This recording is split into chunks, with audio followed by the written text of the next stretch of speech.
The scream of the lawnmower died with a sputter, and I wiped the sweat from my brow. The late August sun scorching the back of my neck. My little bungalow, tucked at the end of Willow Creek Lane, glowed in the golden light, its blue shutters winking like they held a secret. I'd spent 10 years turning this place into home, every flower bed, every coat of paint, every creaky floorboard a piece of me. But that afternoon, as I leaned against my porch railing, sipping iced tea that tasted faintly of lemon and summer, a shadow loomed. Not a cloud, not the oak tree swaying in the breeze, but her, Karen, the HOA's self-appointed queen, striding toward my gate with a clipboard clutched like a battle axe and a smirk that could curdle milk. "You're done here, Sarah," she barked, her voice sharp as shattered glass. She planted herself on my lawn, heels sinking into the grass I'd just mowed. "This house, it's mine now. Hand over the keys." I froze, the glass slipping in my grip, cold condensation dripping onto my fingers. "Excuse me." My voice came out low, a growl I didn't recognize. Karen's eyes gleamed, triumphant, like she'd already won. She waved a stack of papers, claiming some obscure HOA clause about unpaid dues meant my house was forfeit. She said the board had voted, that she was the new owner, effective immediately. My chest tightened, a vice squeezing my ribs. This wasn't just a misunderstanding. This was war. I'd known Karen for years, ever since I moved into Willow Creek. She was the kind of woman who'd fine you for a mailbox leaning half an inch off center, who'd call animal control on a stray cat for daring to nap on her driveway. Her blonde bob was always perfect, her smile a razor blade wrapped in saccharin. But this was a new low, even for her. I told her to get off my property. She laughed a brittle, hollow sound and pulled out her phone. "I'm calling 911, she said, "since you're trespassing on my land." The air smelled of cut grass and gasoline, but all I could taste was rage. I stood there, rooted, as her manicured nails tapped out the numbers. The audacity, the gall. My home wasn't just bricks and mortar. It was late nights painting the nursery for a baby who never came, mornings sipping coffee on the porch with Mom before she passed, the echo of laughter from barbecues with friends. And Karen thought she could snatch it with a phone call. Minutes later, sirens wailed in the distance, growing louder, clawing at the quiet of the neighborhood. A police cruiser pulled up, tires crunching gravel, and 2 officers stepped out, their boots heavy on the pavement. Karen launched into her performance, tears welling, voice quivering, painting me as some squatter refusing to leave her property. I stood there, arms crossed, my heart hammering so loud I swore they could hear it. I tried to explain me deed, my mortgage, my life, but Karen's papers, crisp and official looking, made the officers pause. "We'll need to sort this out," one said, his voice flat, like he'd seen this drama 100 times. As they questioned us, a crowd gathered. Neighbors I'd known for years, Mr. Thompson with his ancient beagle, Maria from across the street, who always brought tamales at Christmas watch from their yards, murmuring. I caught their eyes, searching for support, but most looked away, uncomfortable, like they didn't want to pick a side. Karen's voice rose, shrill, accusing me of forging documents, of lying, of being unstable. My fists clenched, nails biting into my palms. I wanted to scream, to shake her until that smug mask cracked. But then, a new sound cut through the chaos, a low, rumbling laugh. It came from the edge of the crowd.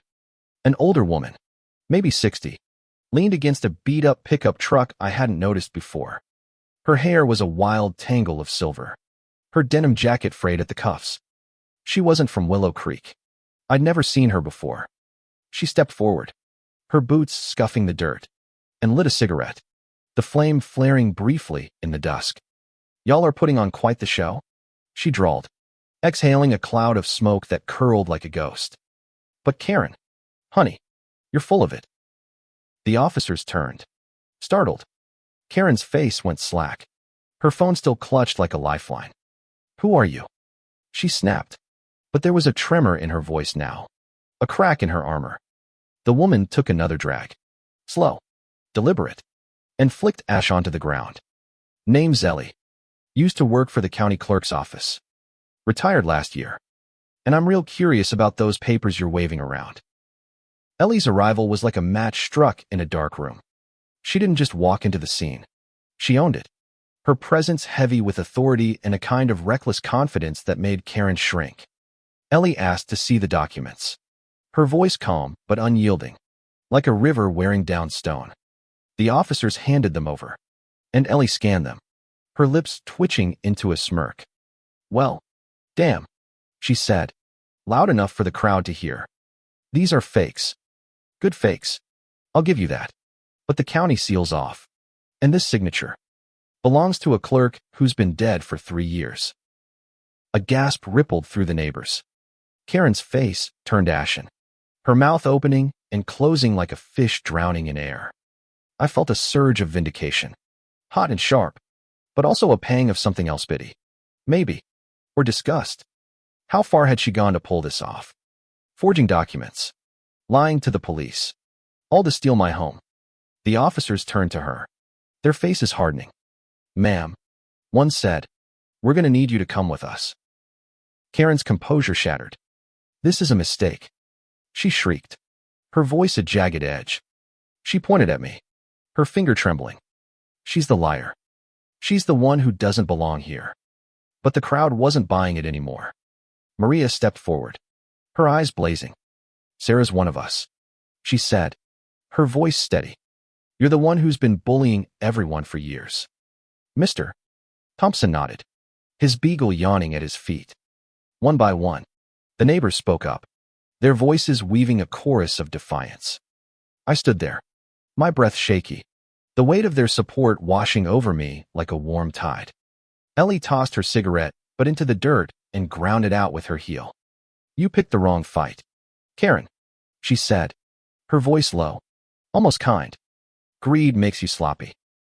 The officers cuffed Karen, her protests fading into a pathetic whine as they led her to the cruiser.